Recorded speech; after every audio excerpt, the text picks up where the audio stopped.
Selamat siang, kami dari kelompok 27 ingin menjelaskan tentang peristiwa 10 November 1945 di kota Surabaya, Provinsi Jawa Timur. Peristiwa 10 November 1945 yang sekarang dikenal sebagai Hari Pahlawan merupakan salah satu peristiwa heroik bagi segenap rakyat Indonesia dalam mempertahankan kemerdekaan yang diproklamasikan pada tanggal 17 Agustus 1945. Peristiwa bersejarah ini dipicu oleh tewasnya Brigadir Jenderal Malabi dalam pertempuran di Surabaya, Jawa Timur. Dalam peperangan itu, Malabi tewas terpanggang di dalam mobil yang ditumpanginya. Diduga akibat terkena lemparan granat saat melintas di depan gedung internasional. Komandan Angkatan Perang Inggris di Indonesia, Jenderal Christison, menyebutkan tewasnya Malabi merupakan salah satu pembunuhan yang kejam. Dia menyatakan akan menuntut balas terhadap rakyat Indonesia dan khususnya Surabaya. Pemimpin-pimpinan Barisan Pemberontakan Rakyat Indonesia atau PBRI, yaitu Sutomo atau biasa dipanggil sebagai Bung Tomo, alias Bung Kecil. Ia mengatakan rakyat Indonesia tidak takut dengan ancaman Christison yang akan menuntut balas. Kekhawatiran itu pun terbukti benar. Pihak Belanda melalui Inggris mengultimatum pemerintah Indonesia yang baru terbentuk untuk menyerahkan diri dengan meletakkan senjata dan mengangkat tangan tinggi-tinggi. Dan perlu diketahui, pada zaman itu banyak pejuang rakyat yang belum mengerti tata cara menggunakan senjata rampasan.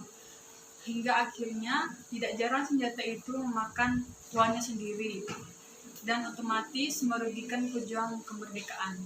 Setelah mendapatkan pelatihan yang cukup, secara bergantian mereka memberikan pengajaran kepada teman-temannya yang lain, dan seterusnya.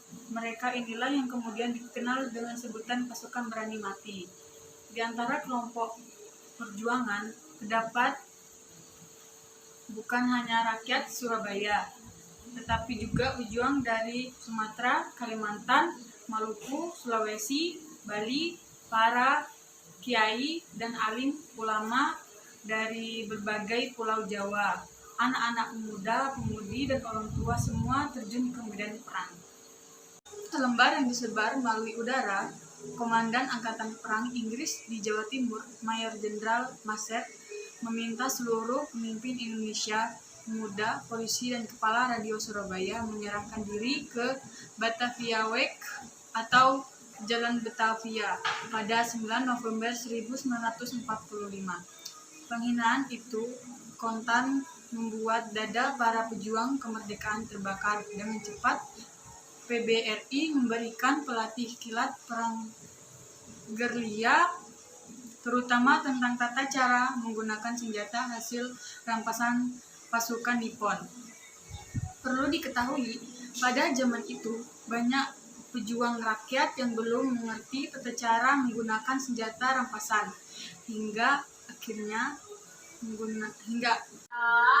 Di tengah situasi genting itu, Gubernur Jawa Timur Suryo berpidato di corong radio, meminta rakyat untuk bersabar dan menunggu keputusan dari pemerintah pusat Jakarta. Karena ultimatum itu ditunjukkan kepada Republik yang baru berdiri, tetapi Jakarta menyerahkan keputusan yang diambil kepada pemerintah daerah dan rakyat. Akhirnya, Gubernur Suryo kembali berpidato dan meminta rakyat mempertahankan kemerdekaan yang baru diproklamirkan. Hingga 10 November 1945 pagi, rakyat yang siap angkat senjata pun masih menunggu. Hingga akhirnya tersiar kabar sekitar pukul jam 9 WIB lebih, seorang pemuda melaporkan terjadinya penembakan oleh pasukan Inggris. Peristiwa yang ditunggu-tunggu pun tiba. Masing-masing pasukan pemuda dikerahkan ke pos dan pangkalan yang sudah menjadi tanggung jawabnya. Pertempuran hebat pun terjadi. Moncong senjata memuntahkan pelurunya. Segenap rakyat berjuang bersama. Tidak ada perbedaan golongan, tingkat, agama, dan paham. Ketika satu Indonesia terancam, satu bangsa Indonesia akan membelanya. Inilah hakikat dari peristiwa bersejarah itu, di mana semua rakyat menjadi satu dan melupakan semua kecuali Republik Indonesia. Perorangan tidak berlaku pada hari itu. Pemerintah, tentara, rakyat melebur jadi satu. Kepada segenap rakyat Indonesia yang telah berkorban satu, saat itulah gelar pahlawan layak diselamatkan.